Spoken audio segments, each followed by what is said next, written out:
Good.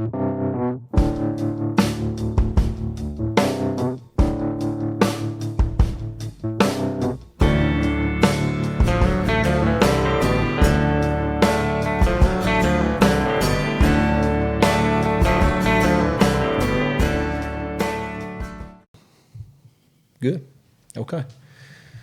All right. My guest today is Mayor David Quick, and sir, you haven't really known me personally, although you've known my family for years, and starting this podcast out, it's going to be great just to have you on and listen to some of your stories. And obviously, people know you now as the Dyer County Mayor, but before you were mayor, you had many businesses. You had a bar and grill for years in the community, and my grandmother actually worked for you for a little bit, and just some good stories there and good history there. And it's really been a pleasure to get to know you a little bit better.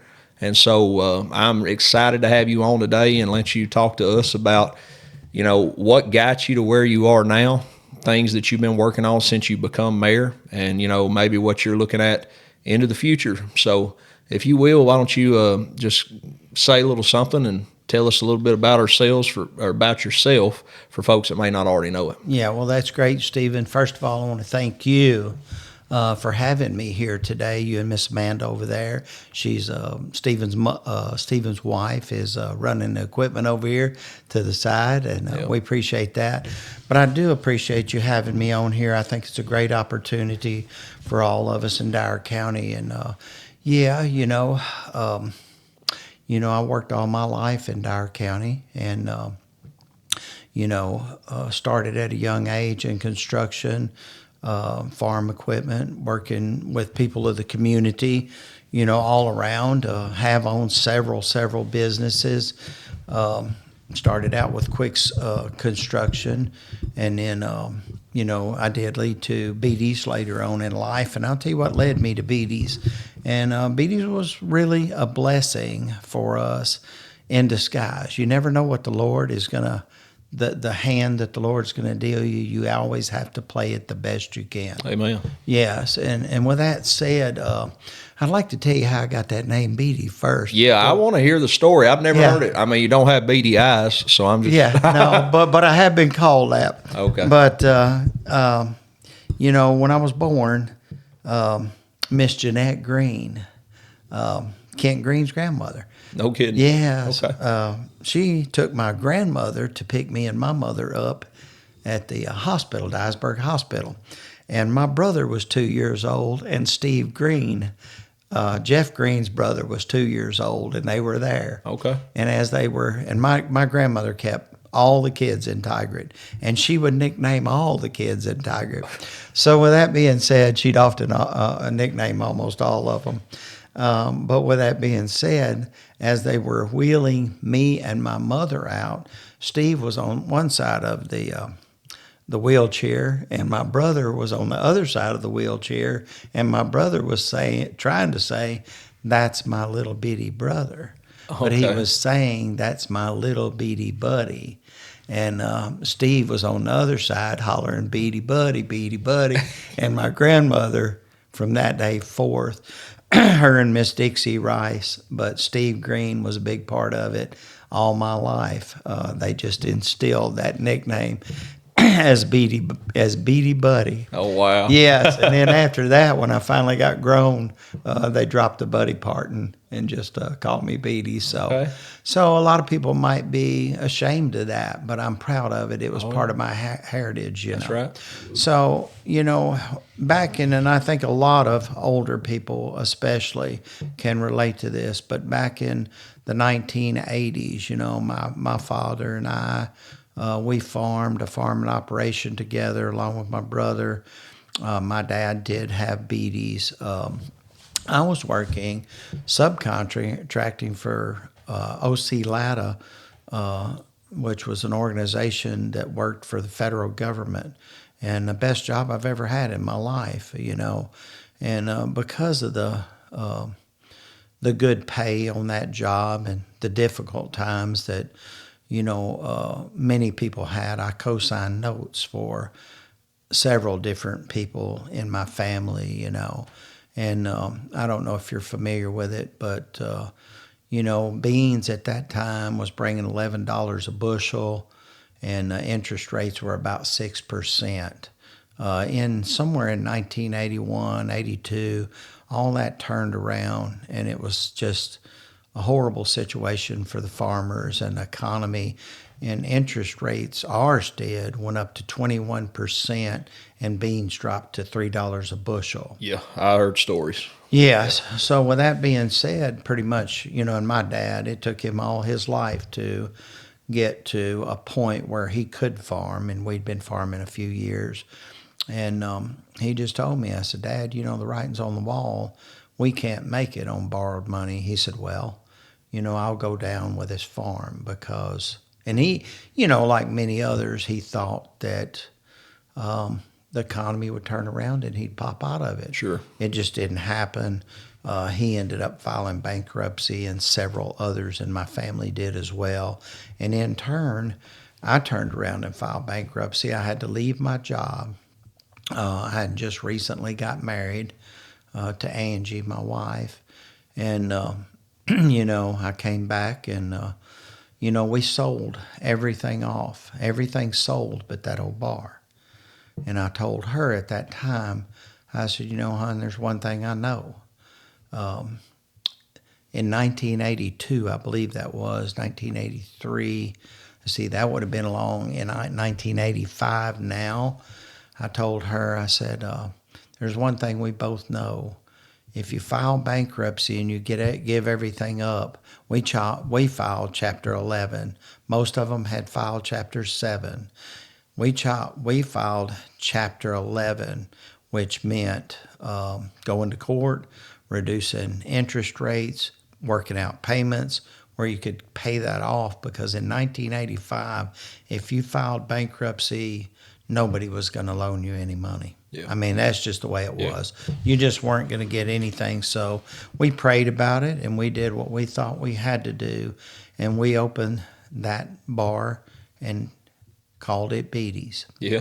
Yes. And, she took a job and I took a job because we didn't know, and it took both of us working 2 jobs and running that place, But with that being said, the blessing was that we were always able to make our payments and pay ourselves out of debt there. But,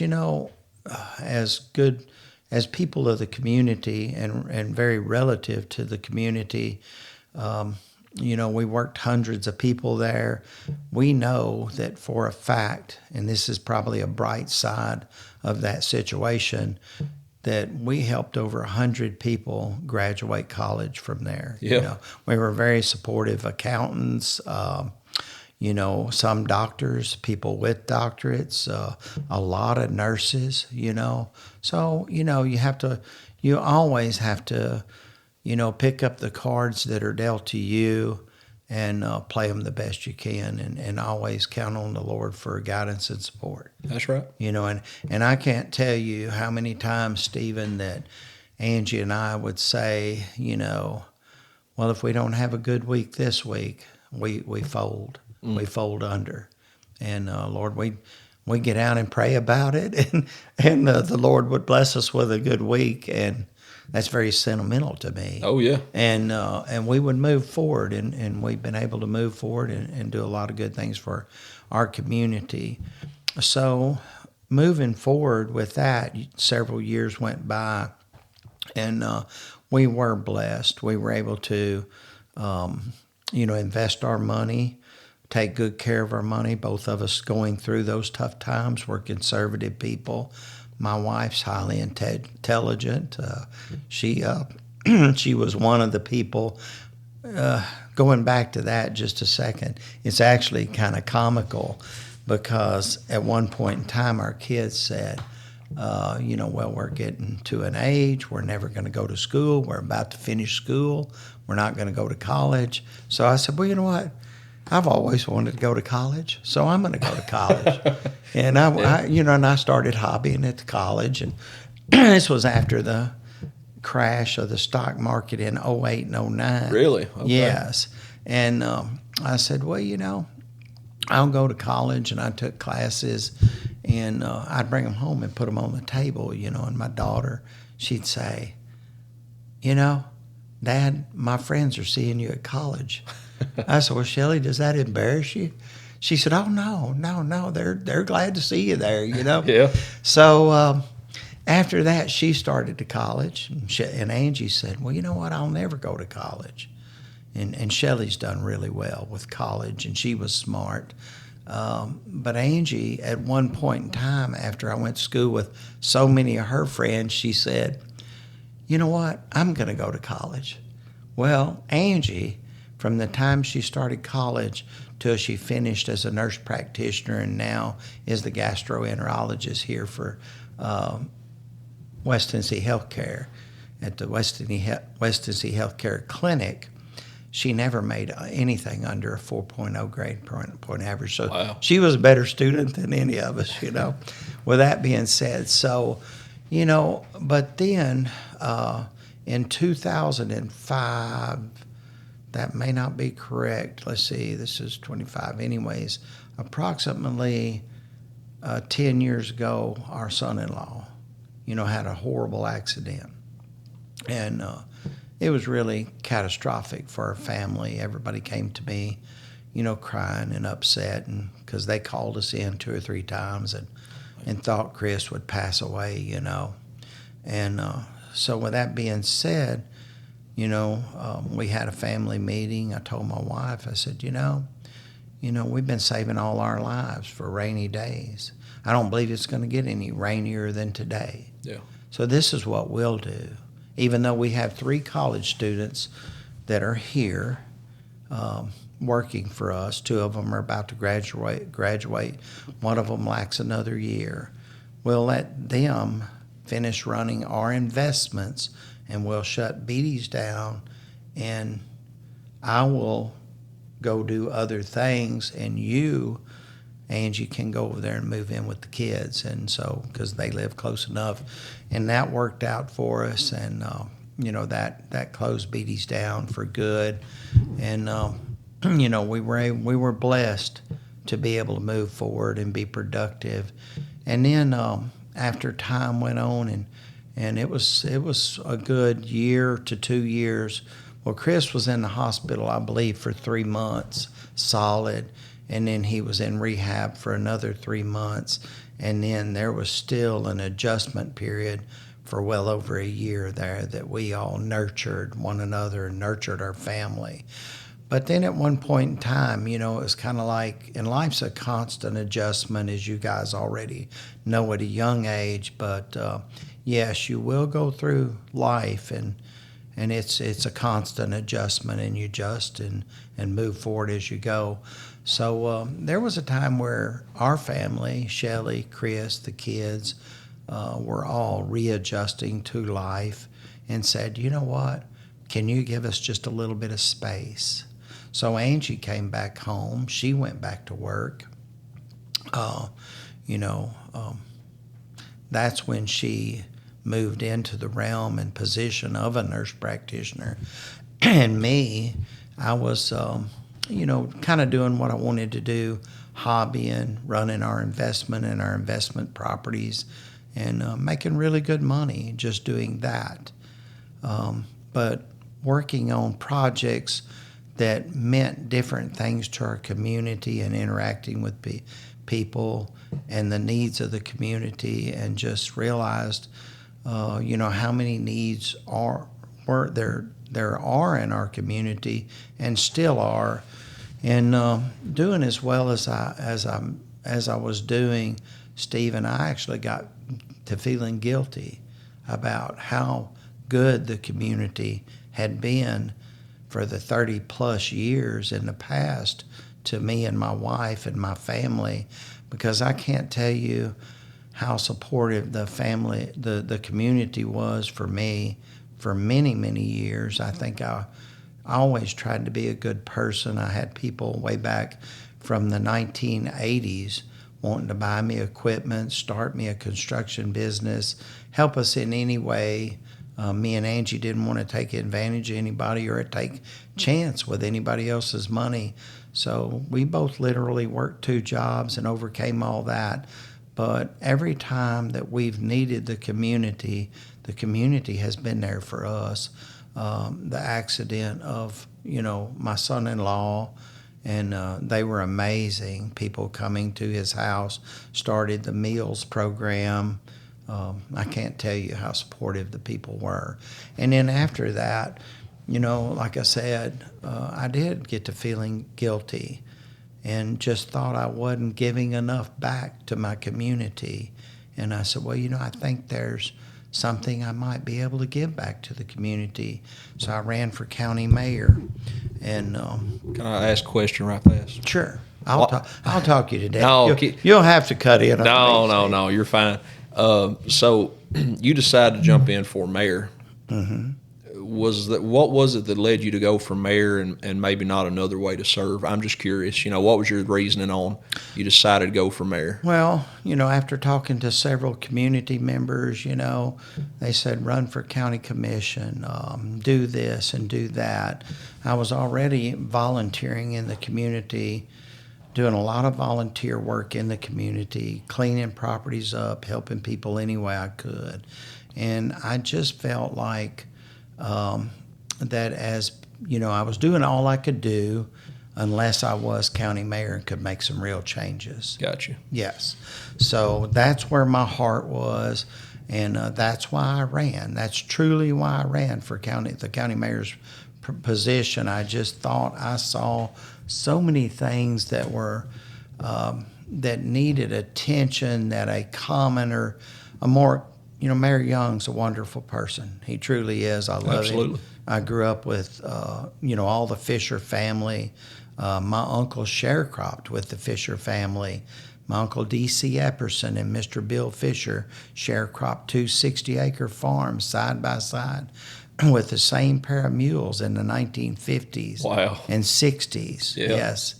Rough times. Yes, sir. Yeah, my uncle D.C. went to Chicago and went to work, and and Mr. Bill Fisher, they sold those farms, and Mr. Bill Fisher bought a farm out Bonnicord and was like family to me to the day he died, which was Mr. Rocky's brother and Chris Young's, Mayor Young's father-in-law. Okay. So we were really close, and I hated to run against Chris, but I just felt like the need, and I wanted to work on so many different things in our community, management, focus on the budget, just a lot of different things that I wanted to work on, and that I saw needed what I called common sense and from a working's-man perspective, if that makes sense. Yes, sir, it does. Mm-hmm. So surprisingly, after I won the election, I immediately went in and started making changes, and wasn't very well liked for it. But, one thing that I did right off the bat was just common sense. I came in and I cleaned up around the courthouse, cut all the bushes back, cleaned out all the beds out from under, the bushes where people were living up around the courthouse. Raked up the piles and piles of needles and never stopped. Now you have to understand that government works slow, and funding is not always at your fingertips like you would like for it to be. So you're very conscious of the people's the people of the county's money. So we did a lot of that in a slow process, and did it by hand instead of, we still do it with the trustees. I brought the trustees, I feel like I brought the trustees back to life, where we do take care of the courthouse, every bit of it, the trimming of the bushes, the mowing, the flower planting. We do all that now, and we still got a ways to go, with some of that stuff, but we do a great job. I also hired Dale Dozer with building and zoning, over building and zoning. You're probably familiar with Dale. Oh, yeah. One of the things I talked about with Dale is increasing revenues through the county, for the county, through various environmental projects, and Dale and I immediately started working on. And Dale's a great manager. He's a great manager, better than I ever could have really dreamed. In his knowledge over many different aspects of building and zoning and floodplain and flood control and gaining insurance, for flood zone areas through FEMA. He's been really remarkable. But he and I started a project, and we immediately upgraded our convenience centers for a community, our trash convenience centers. We refenced them. We put regular hours. I started the first website in the history of Dyer County, first official website of dyercounty.com. That's what it is. And you can go on there and look at any of the convenience center hours. We put our people in sheds out there, small houses, that reminds me of something I got to do for Mr. Dickie Tinkle that I forgot right here. But because you never stop making improvements. Yes, sir. But with that being said, we put phones in there for them. They have phones. And I can't tell you how my phone ringed off the wall, literally, over those convenience centers, when I came into office. But putting them in management, I never get a call anymore. Really? About them. Yeah, they have regular hours. People that support each other in shift changes, or if one's sick, another one comes in. But yeah, they have regular hours. It's on the signs there. People are very used to those regular hours. We have our 3 convenience centers right now, at one at Trimble, one on 78 Highway at the Obion River, and then one at the landfill on Sarles Chapel Road. But yeah, you can go to that website and call those numbers, and they're always there. There's somebody always there. Regular hours. I mean, it's just been phenomenal. It's been great for the people. And we, as me and you have talked about before, we want to start a couple more of those. We've got 2 more locations that we want to put a couple more convenience centers. I'd love to have one in Findlay. You'll have one in Findlay. We thought we had. I did. I thought I had a piece of property locked down. I think that me and you were talking about it, and it was the old TDOT station office building where I-55 was built.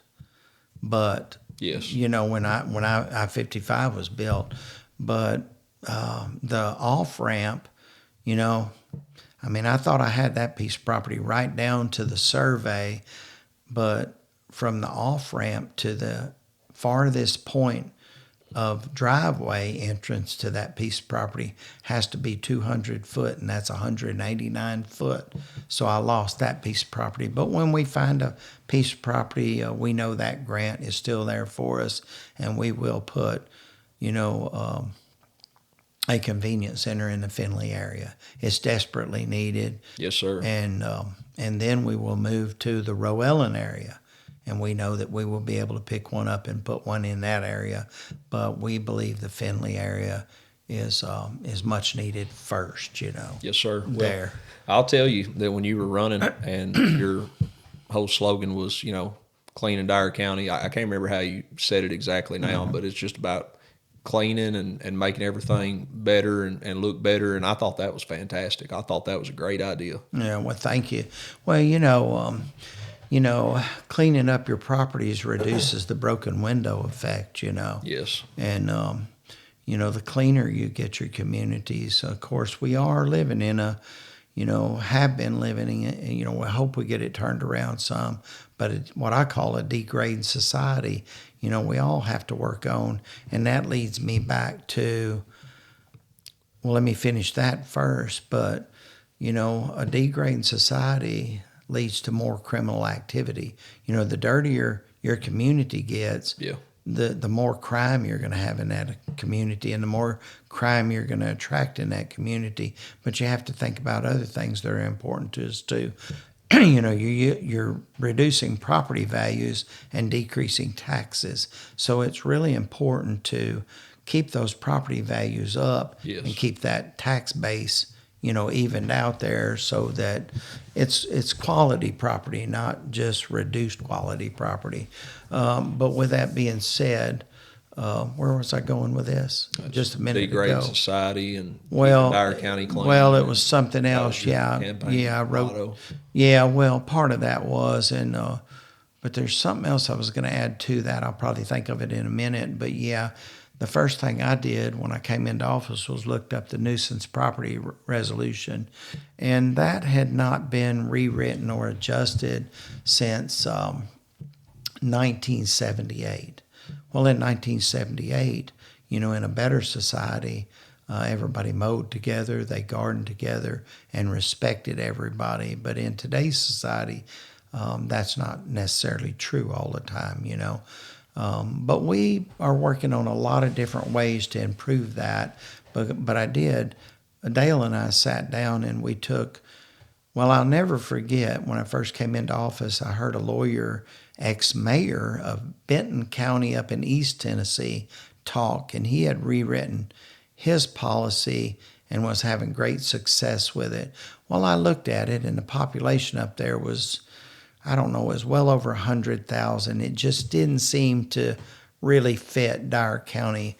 So I got to researching, Dale and I did, and with that being said, that led us to Williamson County and Tipton County and other resolutions, that were good resolutions that had really good luck with increasing the cleaning of properties and cleaning up. Oh, I know where I was headed in just a minute. But so we took and modified Williams County, Benton County. If something's proven to work, you don't really need to change it. You just need to modify it to fit yourself. You don't need to come up with a great idea if it's already proven to work. Why would you? That's right. Yeah. So there's other things that I'm modifying now that have worked in other areas as well. But going back to what I was saying there, and this may sound a little bit corny, but I mentioned it already, to increase revenues to help your community in cleaning up your community. But Dale and I, we got to researching, and that was part of the thing when I hired Dale. I said, I hope you can, these are things I want to do. I want to integrate into a cleaner community, and I don't know exactly how I'm going to do that yet, but I'm looking at keep America beautiful, keep Tennessee beautiful, and then hopefully someday keep Dyer County beautiful. Well, Dale's been phenomenal in that area, and so has TDOT. TDOT heavily funds that for us. It's increased our litter grant. We have now, the sheriff gave us a truck, and I think the sheriff thought I was going to try to take the litter grant over. That was not my quest at all.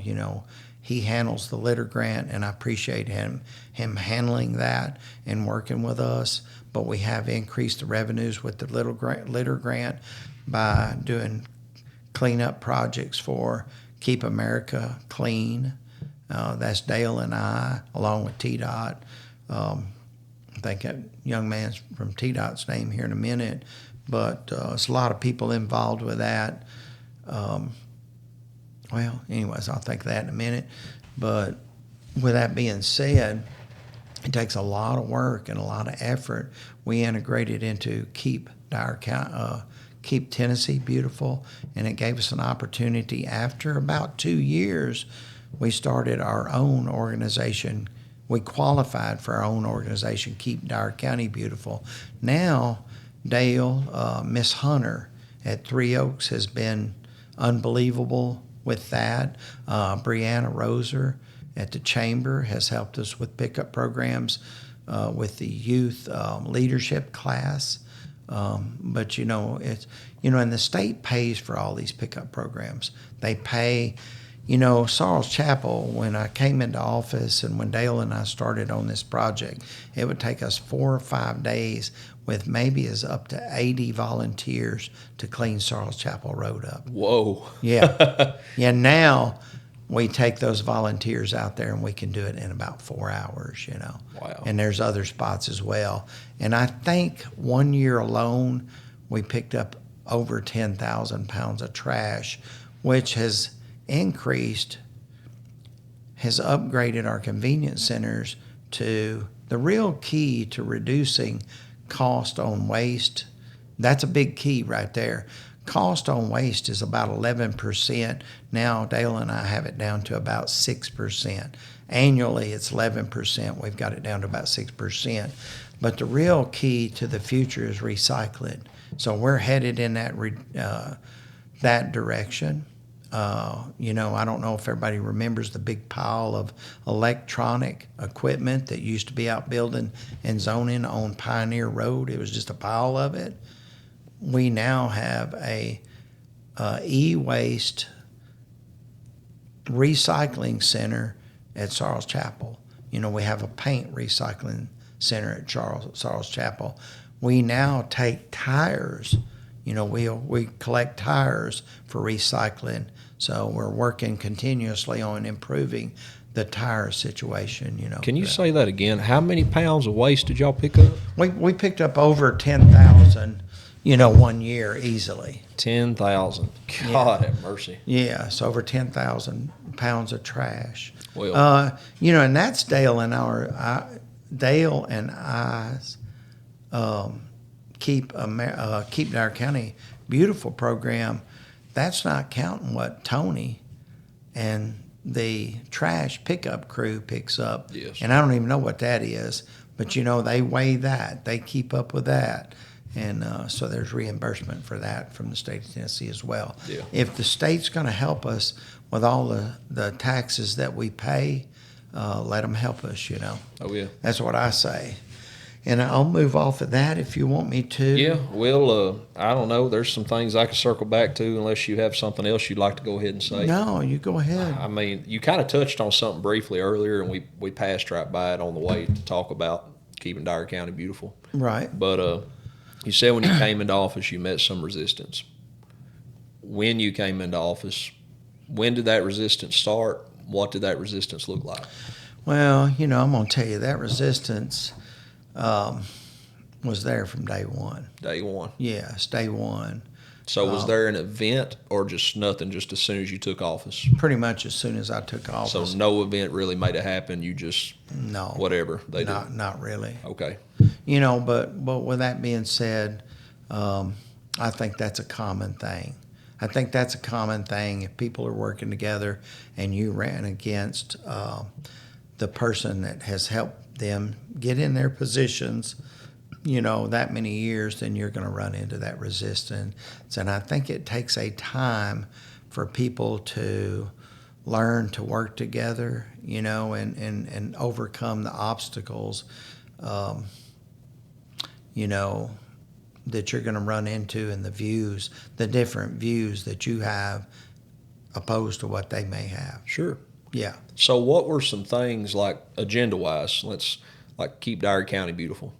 I don't see how anybody could be against that or anything that you done with that. You say that, but it failed 3 times. See, that's how. It failed 3 times and what failed exactly? I'm guessing some sort of resolution that needed to pass to help make it happen? Yes, when we wrote that, when Dale and I modified and rewrote the nuisance property resolution, and I'll tell you what we were after, Stephen, and you get support a lot of times from the least likely places.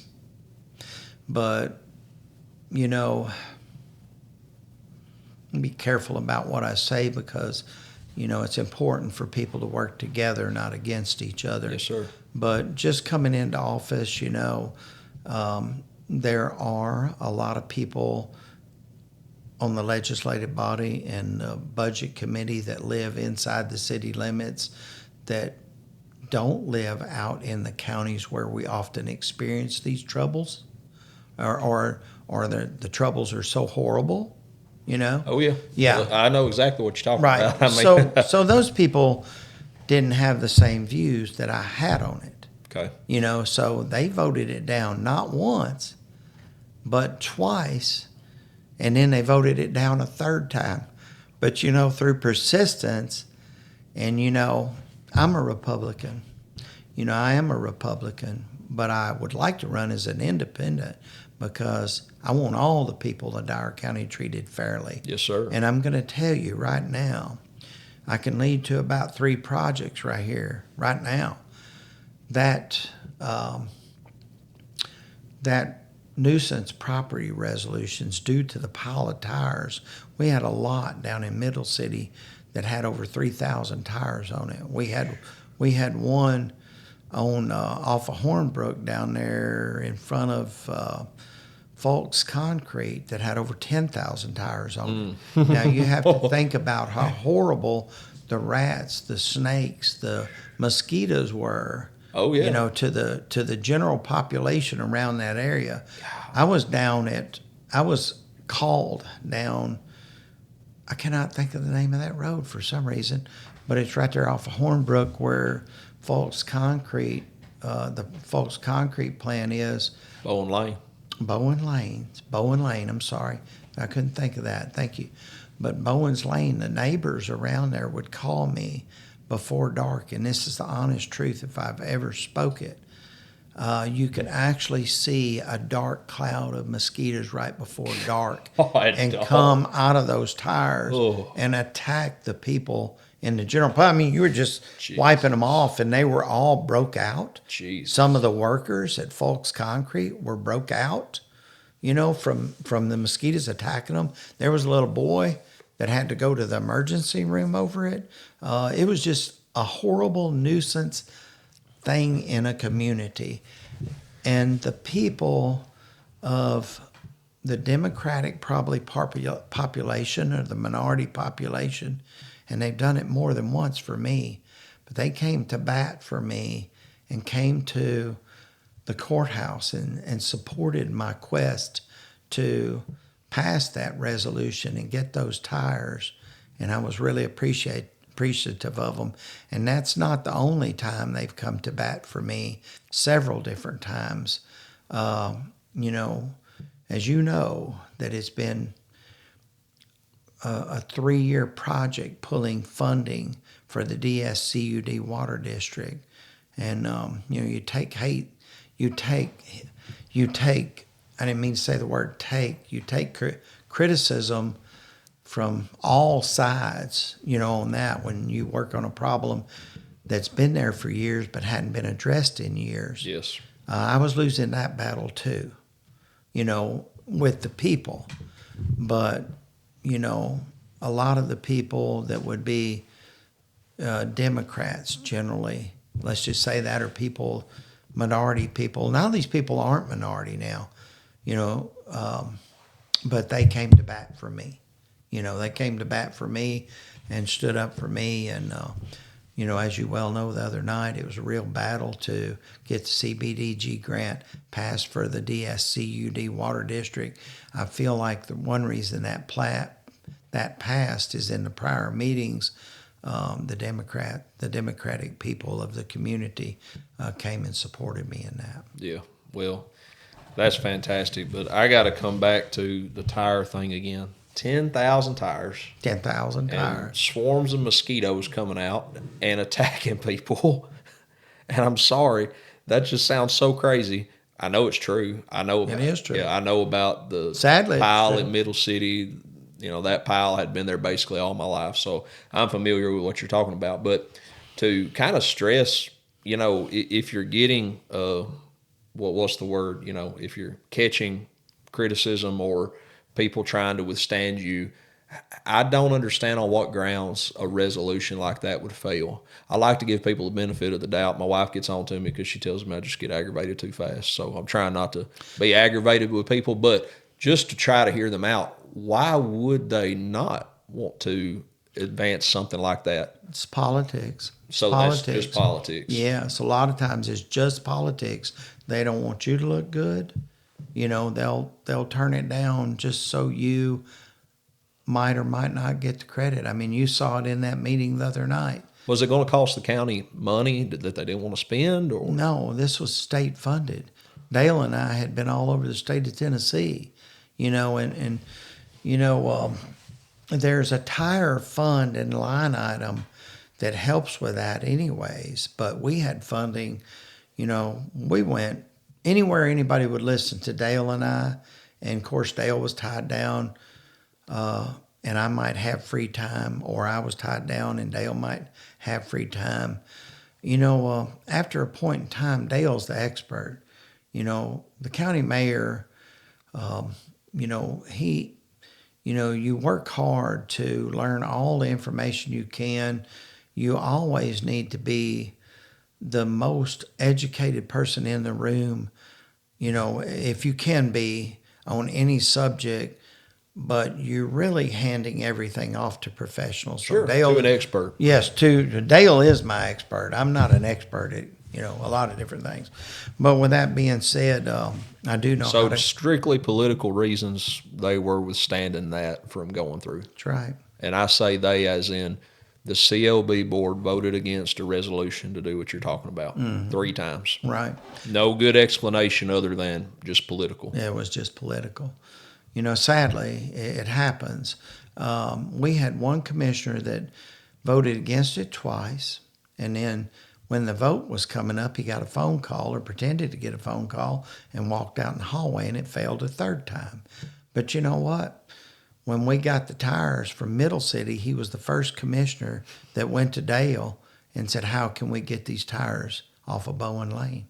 Wow. And Dale and I, Dale told him, said, well, the mayor, he already has plans to get those tires. Those tires, we're after those tires.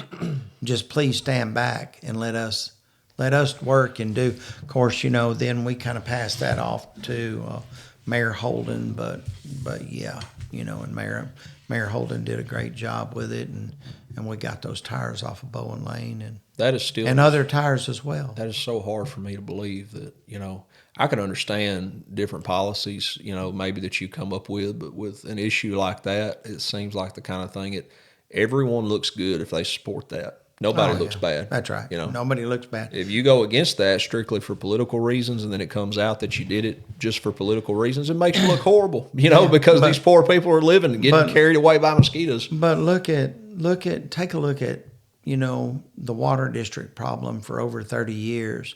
And you're talking about something that was affecting people's health. Yes. You have people that their equipment wasn't running properly. You got 2 schools in that water district, and then you have people that had to change out fixtures all through their houses for that water district. But yet it was a commissioner the other night that contested that so bad, and that was so sad for me. And, of course, I called that commissioner out as being, unhumane. And I don't understand stuff like that. But to me, that was strictly political. And I don't even like to stick my neck out and point, my finger at anybody, because we all do need to be working together. But that was strictly political, and there were 2 people involved with that in the audience that could have signaled her any time, and they should have to let up on that, but they were controlling her, or I shouldn't have said her, that commissioner, and so it's sad, but it happens. Well, a few things. When you're talking about all the people that have been affected by the water district issue, for people that don't know, I've been born and raised in Findlay, lived there my whole life. I had DSCUD water until 2 years ago. My wife and I moved up the road, and we moved just out of the water district into Northwest now. But the issue with DSCUD has been going on forever. And when you bring up all the people that are affected, and then you bring up the schools, and immediately people are like, oh, God, we got to do something.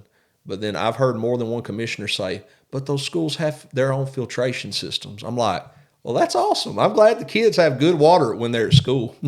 What about when they go home? What about the houses they're living in, the baths they're Right. taking, the water they drink out of the tap? Right. If they make anything with the water, Kool-Aid, Well, tea, whatever. your real gold is there, and you know it, Stephen, is the filtrations weren't put on there till just recently.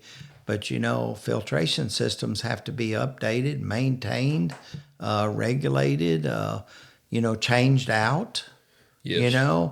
We want good, clean water and do away with the filtration systems. Well, something like the water district issues, that should not be political at all. It should never It should be not be political. political at all. Especially when you're offering the type of grants that, several of us worked so hard for 3 years to put together at no cost to Dyer County. No cost to Dyer County. But this is the kind of talk that comes up when people bring it up. So you'll have the water's been bad for, I'm going to say, 10 years. Off and on, it was bad, say the first 4 or 5 years, really bad. Where me and my wife lived, we would call them. We had a clean out near the house. They would flush out the lines. It would be good again for a while. And then the last 3 or 4 years when we were living at our previous residence, the water was bad almost all the time. It was so bad that none of my neighbors drank the water. They were scared to take baths in the water. I had more than one woman tell me she quit washing her hair in that water just because she was worried it was making her hair fall out, and just crazy stuff like that. But I'm sorry. If you need to take that, you can. We can edit anything. It's okay. I'll call him back. That's Mark Alley from the state of Tennessee. EMS services. We're going to start our own EMS service before long. We'll talk about that later. Okay. Well, anyways, I was saying when you bring this up, so there has been a series of failures to get that water system to where it is now. The blame's not one person. I may get a bunch of heat for saying that. A lot of people are ready to nail everyone at DSCUD to the wall and say it's all their fault. It took teamwork to get there. For whatever reason, you would have thought 20, 30 years ago that they would have known we need to be budgeting because this problem is coming up. These water lines don't last forever. It didn't happen. And so the thing about it is I could lay out and say, in my opinion, how there are 3 or 4 different parties that probably bear some of the blame for the problem. Okay, guess what? It does no good to blame anybody. It really doesn't. At the end of the day, we still have bad water. And even if you blame somebody, what are you going to do? What we need is a solution. And what we need is, which I think we're taking steps in the right direction now, it feels like, I said this in my conversation with Mr. Steve the other day, but it feels like this problem that has been going on for years, it's finally come to the light more recently, and we're taking steps in the right direction with being able to apply for that grant for DSCUD and that passing. I was very thankful for that, very grateful for that. It feels like maybe now we're finally beginning to take steps in the right direction. But when you talk about this with commissioners, or you talk about this with anybody that perhaps may have some responsibility for it being in the situation that it's in now, when you talk about all of the trouble that it's had, nobody wants to take any blame. And when you talk about the grant, being applied for it, everybody wants to take responsibility then. And it's like you don't get one without the other. Like if you were part of the problem or were present, let's say, present and actively working in politics for the last 20 years, part of your job would have been to kind of oversee that water district and make sure everything was going on as normal and everything was working. And if you didn't do that, then yeah, you do deserve some of the blame. I do think that you do. But now, since we do have this grant that we've applied for, hopefully the state will give it to us. I believe that they will. Now, yeah, you can take some credit for it now, but where have you been the rest of the time? It really gets on my nerves because, we lived there 8 years in our last house where the water was so bad, and there was, gosh, what would you say, maybe 100 times or more we drew bath water for the kids, and I would look at it and go, oh my God, I can't believe I'm going to give them a bath in that. What are you going to do, though? You know what I mean? Right. Go down the road to somebody else's house and use their bathroom to take a bath. That's Right. just ridiculous. I'm not the only person that's like this. Oh, no. There are so many people that have raised Cain about it. And the thing about it, too, is it's kind of strange because there will be like sections of houses that have really bad water, and then there'll be a few that they say they don't ever have a problem. But I'm going to say at least 40% of the people that I know on that system, they report having terrible water. It looks yellow, it looks muddy. And why that's political is beyond me. I could care less about someone wanting to say, well, that's not our responsibility, or whether they want to take the blame for it or not. At the end of the day, we need somebody who's going to work hard and who's not going to politicize it and just actually be working behind the scenes, because I'm not convinced that some of the people I've talked to who should have been watching over it have been paying it any mind whatsoever. And that's very discouraging to me. But one more thing. I'm sorry. Here I am ranting. It's all right. No, my wife it's good. tells me that I sound aggravated too much. I need to calm down. So I don't want to sound aggravated. But here is the thing that I want to bring up. Some issues are aggravating. They are, especially something as simple as water. I'm not asking for a miracle here. You know, You said a bad word there, though. What's that? Simple. Oh, Jesus. You know, water's very important. It's very important. There's nothing simple about it. I agree with and that. even your best run operations, you know, Casey King is one of the best operators in the state of Tennessee at the New Bern Water District. He'll tell you it's the nature of the beast. You have to stay after it every day. I understand, you know, and I don't want to make it sound like their job's not difficult. Right, I understand. That's right. Where I've worked in the past, we worked on water systems. It is a very delicate, you know, there's more to it than meets the eye. But what I mean is that is a basic necessity that the government is expected to provide. You know, that's right. very basic, right? Anyways, leave that behind, because what I was saying was that right now the issue is DSCUD, right? And whatever brought it to where it is now, it took time, it took teamwork to have everything kind of get it to where it is now. What do you think the next DSCUD water problem is going to be? It's not going to be a problem with DSCUD. I'm saying, what else is going on in the county that nobody's been paying attention to, that nobody has their eyes on, that nobody's been saving up for a rainy day because trouble is expected to come in the future? And what will be the next problem like in 5 years? Nobody knows. That's an unknown. But, you know, here we are, and I don't know. I'm just saying that if we have this problem now, I suspect there will be more in the future, and we really do need a change. We just need people that will work hard and show that they're, you know, keeping an eye on things and doing what they're supposed to do. And I'm sorry, my rant's over. No, that's okay. I want to You back understand up what I'm saying? Oh, I do. Okay. I'll do, and I'll lead right into that in just a minute, because there are challenges coming up, and I can tell you there's challenges coming up that I foresee right now, which is the county mayor's job to integrate into places that help you foresee these problems. But now we were talking about what led me into running for county mayor, the DSCUD water district and other water districts, not just DSCUD. We have 7 in Dyer County. That is one thing, because I did run a construction company for years that did repair work. I've helped work with natural gas and piping in Dyersburg, which was phenomenal at helping me with this water district. And but it is one reason that I ran for office. But backing up, Stephen, it never does any good. Yesterday was yesterday. There's no need in backing up and pointing That's your right. finger at anybody and or blaming anybody. Today's today and tomorrow's tomorrow, and we have to look at today and move forward in a positive way tomorrow.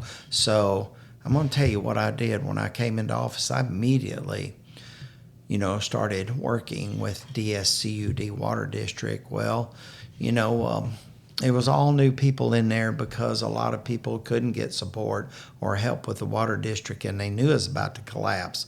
So they left, and I don't blame them. They didn't have any support. They got off the ship while it was sinking, more or less. Well, they had to. Yeah. I mean, they had to. You know, they were grabbing for life preservers themselves, you know. So I came into office, and the young people didn't know me. They didn't trust me. They wouldn't let me in there. So it took me over a year to get my foot in the door. But during that year, I didn't waste time. I didn't drag my feet. I spent a lot of time with the state of Tennessee. I consulted with the people of water districts around us here in West Tennessee, all over the state of Tennessee. This is not a Dyer County problem or an issue. This is a statewide problem. This is a nationwide problem. But anyways, you know, I was finally able to, I was at different roundtable events, and I had met a gentleman named Mr. Alton Heathcote. And he called me on the telephone, and he said, Mayor, he said, I see that you're trying to you know, help DSCUD Water District in a positive way. I said, yes, sir. I just hadn't got my, grip around it yet. So there's blessings that come in different directions every day. And Mr. Alton set up a meeting with the water district and got my foot in the door and got trust to develop trust with the young people there, where I could go in and pull files and look at that system. And Jerry Brock and I, he's great, very knowledgeable Oh, yeah. of that water Sharp. district. Yes. And he and I did a actual layout and what needed to be done. And we had the ARP funding. Over 65 counties lost that. I was determined to hold on to that, and I held on to that. I didn't do it by myself. Casey King and Amy Armstrong had already started integrating into using that funding. And with that being said, that led me to an IPG grant, which is an infrastructure planning grant. You cannot get additional funding until you get that infrastructure planning grant that tells you what you need and what direction you need to go with that water district, which led us to the CBDG grant to replace the water meters at the water district, because water meters only have a longevity of 20 years or so, and all those in the DSCUD water district are 40 to 60 years old, but they have over 700 leaks at the water meter or the supply line back to the main. So this grant replaces those water meters. You're talking about a water district that's got right at 50% water lossage because of this. Replacing those meters and the supply line back to the main, which will reduce their loss by 25%, which increases their profit margin by 20%. They're running at about a 3 or 4% profit margin right now, which is barely food on the table, so to speak.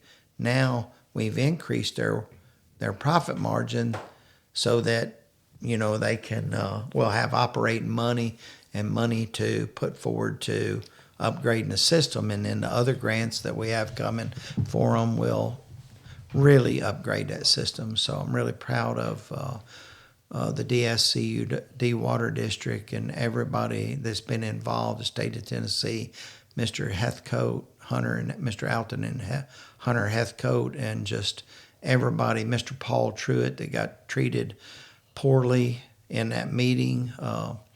The community meeting there. At the election commission, determine how the grant money, where it was going to go to. Right, exactly. They have no idea how many times I've consulted with Mr. Paul Truitt, because he runs all the water districts in Obion County, and he's a really sharp consultant for me.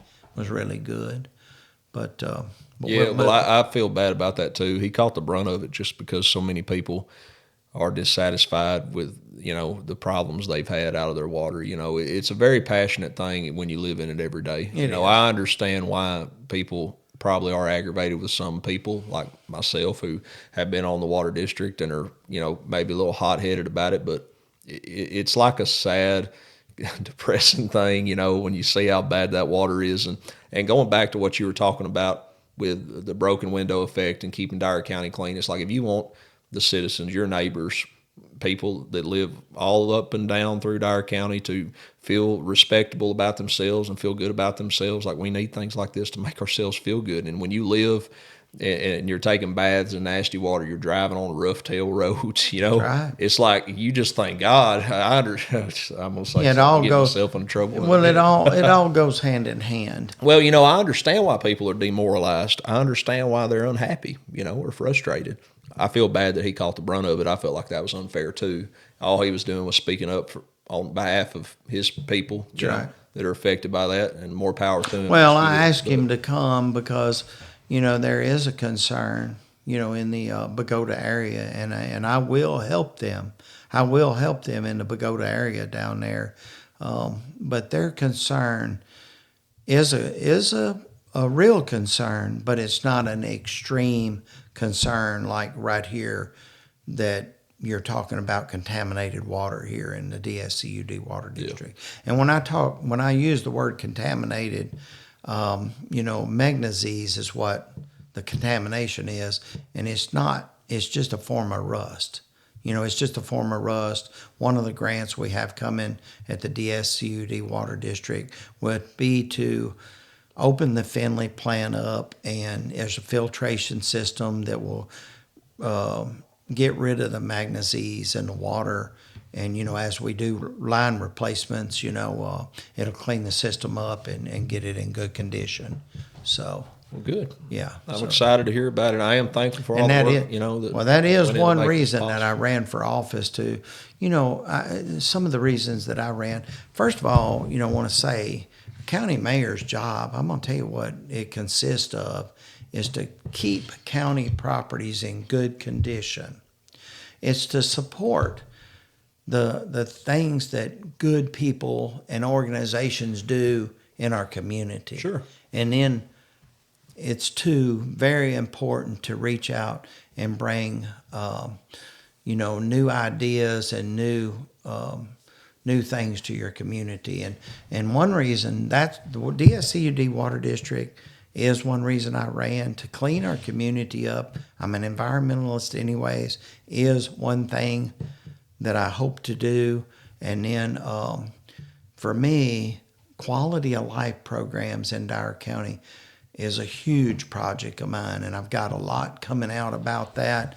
But they're not only quality of life programs that make life better for us and more interesting for us, make our kids want to stay here, live here, work here, and be a part of our community forever. It's also quality of life programs like my tourism project that I'm happy that I just got going. I really got it going. And that tourism project means increasing quality of life programs while at the same time increasing revenues without increasing taxes. Yes. And I'm definitely headed down Yeah. that road. There you go. And we're fixing to rock and roll with that. Yeah, well, that's fantastic. I mean, anytime that, we can have more money for the budget and not have to worry about taxes, that's definitely an advantage. But one more time, I got to come back to something. It's all right. So I know that you've caught resistance on other things besides, let's say, what we've talked about so far. I think that's really intriguing to people. And if there's anything else that you can think of before we end up getting off here where you have caught resistance from people over something that seems like it would be a no-brainer, I would be very interested to hear that, because I know there's more stories there for sure. So. Well, I kind of kept it under my hat for a little while, but Old Dyer County Central down there on Hornbrook, it's a historical building for us. A lot of people went to school there. It's a wonderful place. The county did not have the money to bring that property up to what it needs to be, but yet I looked at the amount of money we were spending on that property each year and the benefits that we were not receiving for that property. We weren't able, our juvenile division was down there, our Office of Aging was down there, and other identities. We were not able to use that building for like three months out of the year because it'd be either too hot or too cold.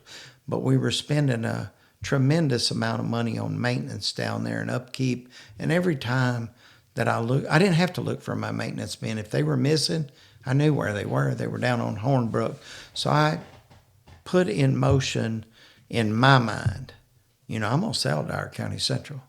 But I'm looking for the right piece of two things there.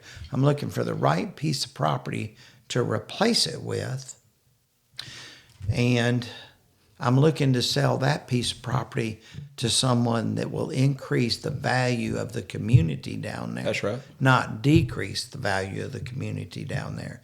A lot of opposition over that. You have to take your time. I was blessed there. The Lord blessed Dyer County, and I'm sad for the people that had to church, down below the fairgrounds there. Yeah, you're talking about the first Christian building that y'all bought. Correct. Yeah, that was Yeah, that was different circumstances. I don't even want to say nothing much about it because I don't really know what happened there. But Well, and I anyways, don't either, but I do know that the organization was in deep financial trouble and somebody was going to end up with that property. And I was determined that that would be county property one day. And, so a friend, well, a business associate and a friend of mine called me and said, I know you're looking at this piece of property, blah, blah, blah. I can do this for you, but you better go work some magic, brother. You better get out of here and go work your magic.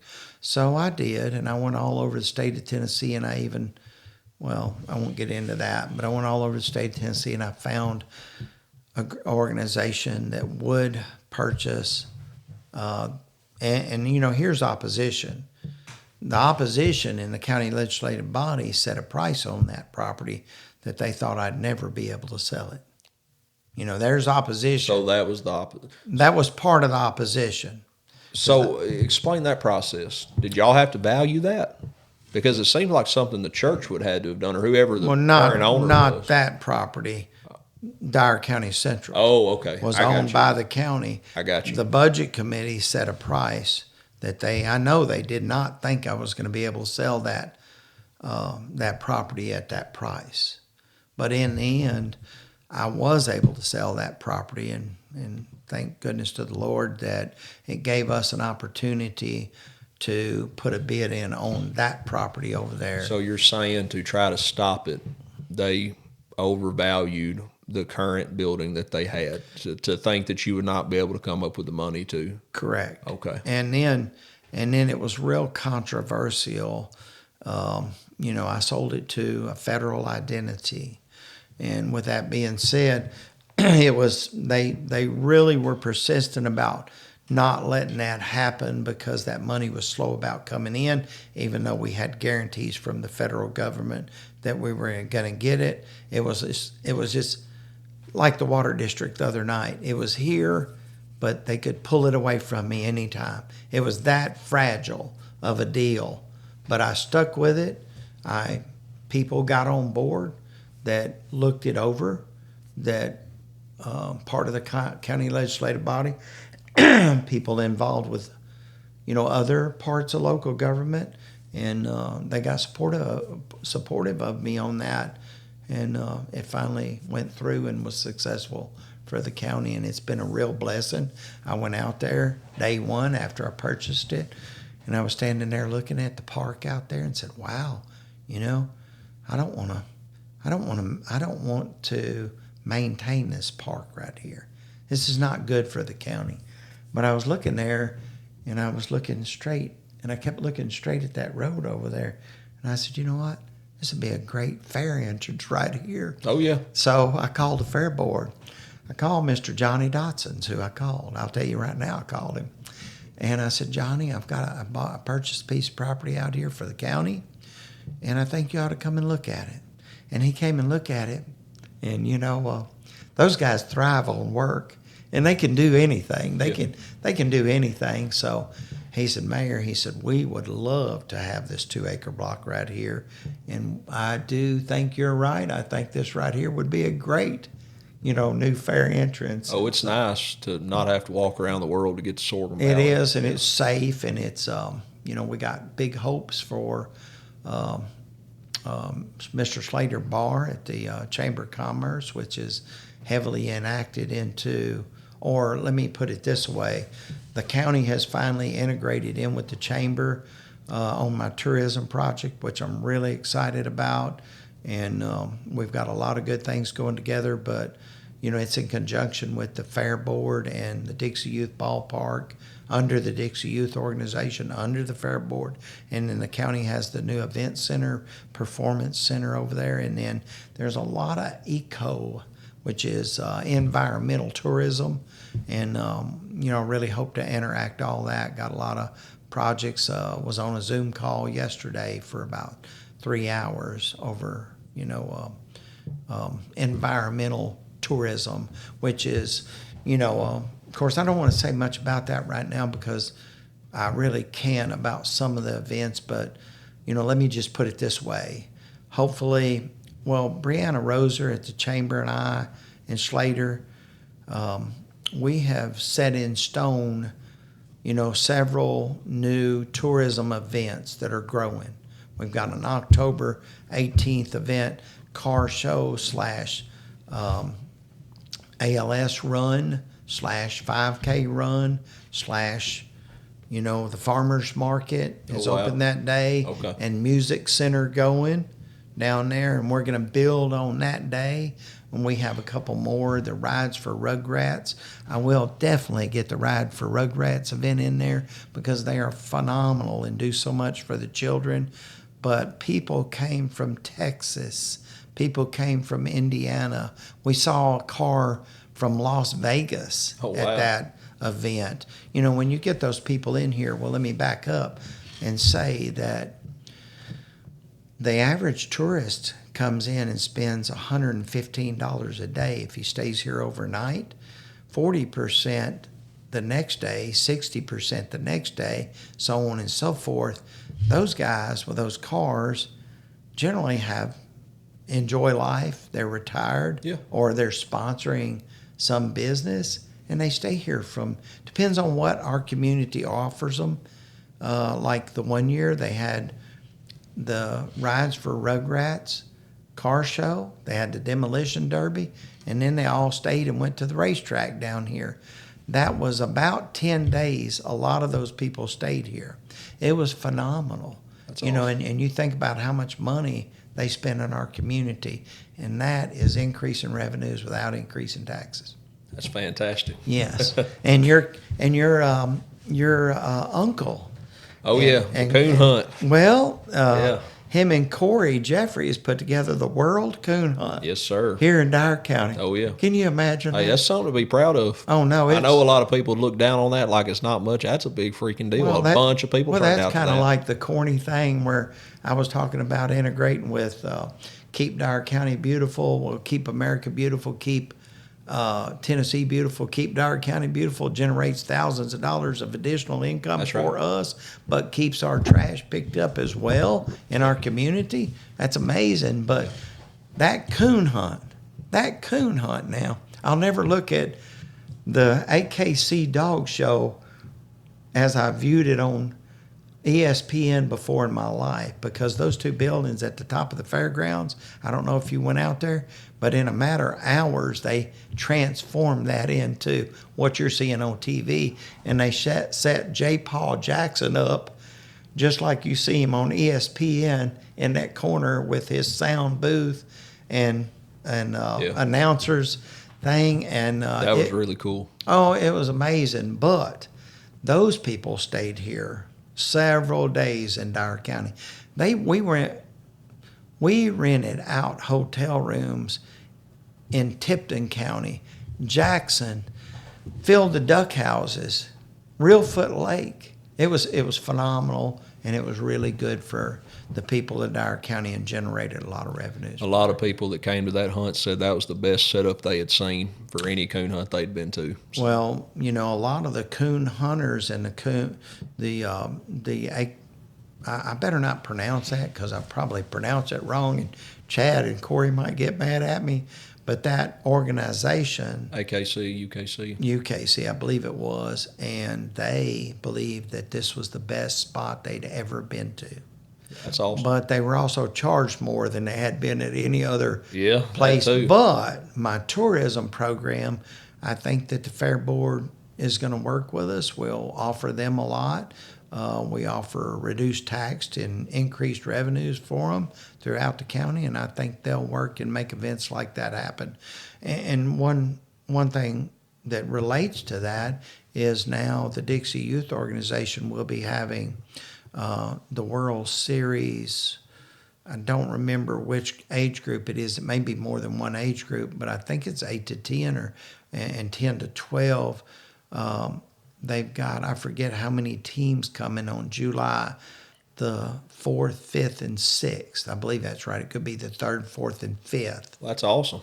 Yes. And the Fair Board has gave them a cooling center on top of the hill up there, at no cost. Well, that's awesome. So that's working So, together. And July 4th, 5th, and 6th. yes, Man, that's really cool. and I may be wrong. It 250th could. 250th birthday playing baseball. That's right. I love it. Exactly. I love it. Yeah. Love it. Can't beat that. Yes, sir. You know.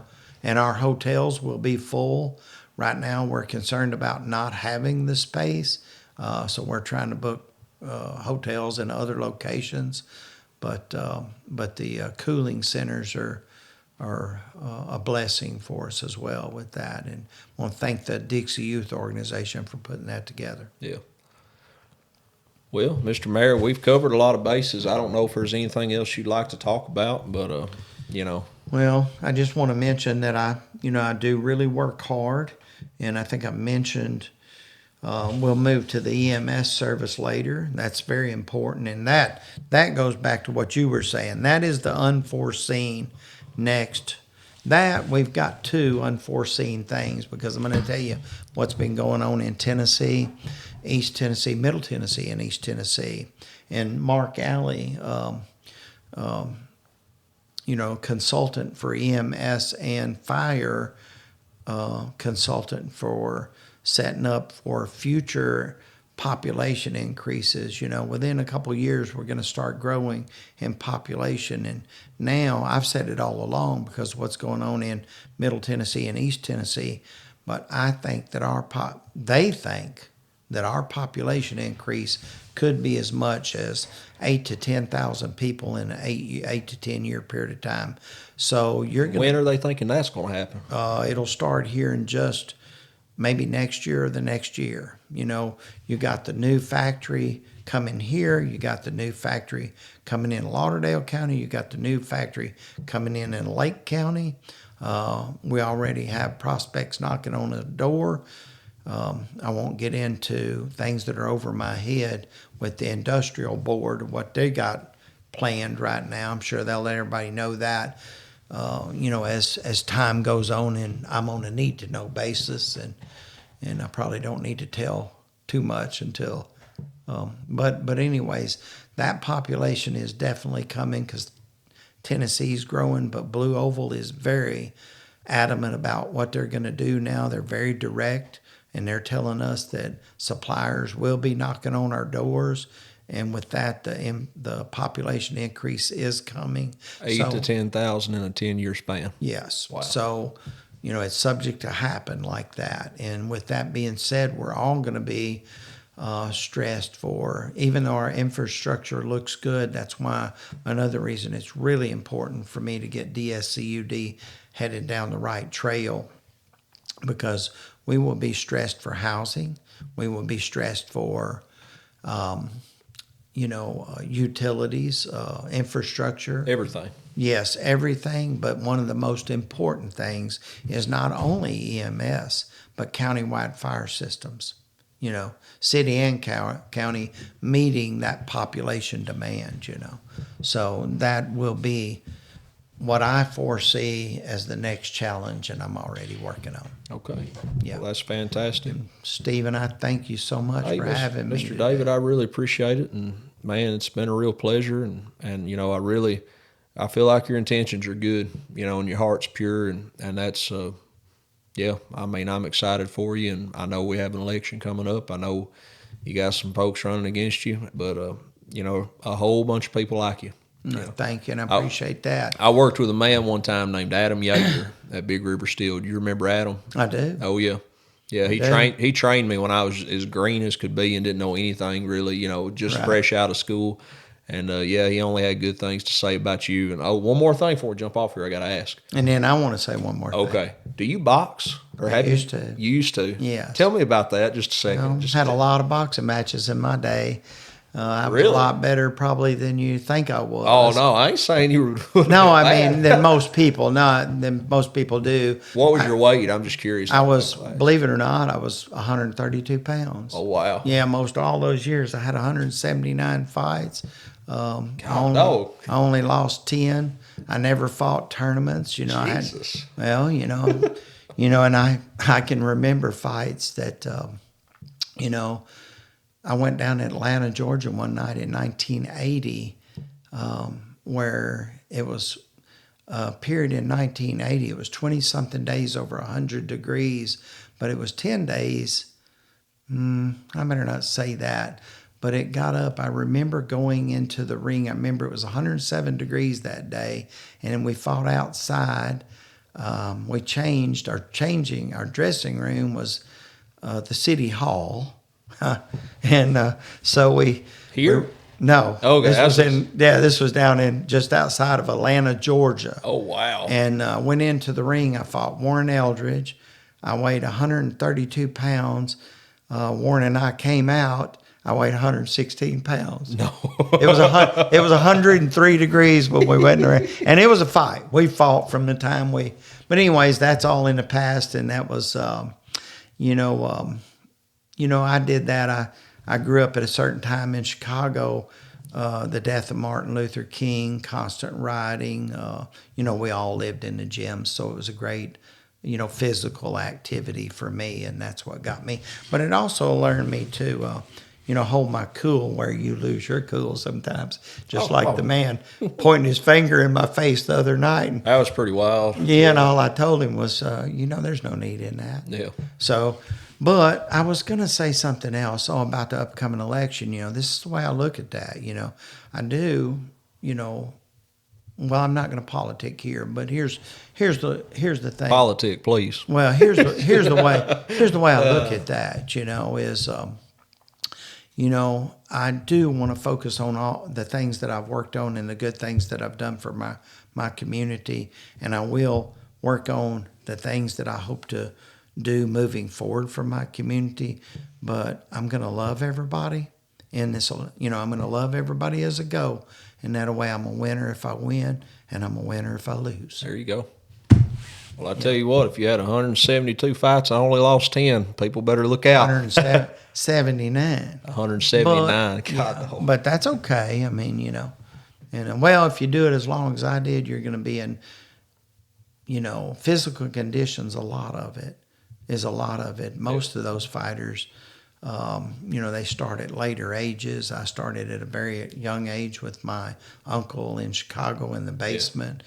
And a lot of times they just get so tired in the middle of the round, first round, if you pressure them, second round. And it's cardio. Yeah. They just got to outwork them. Yeah, that's right. Well, Mr. David, it's been a pleasure, and thank you so much for coming on. And we're going to have to get you back on here again. It'll be fine, and thank you for having me. Yes, sir. Thank you. Appreciate you so much. Yes, sir. Thank you.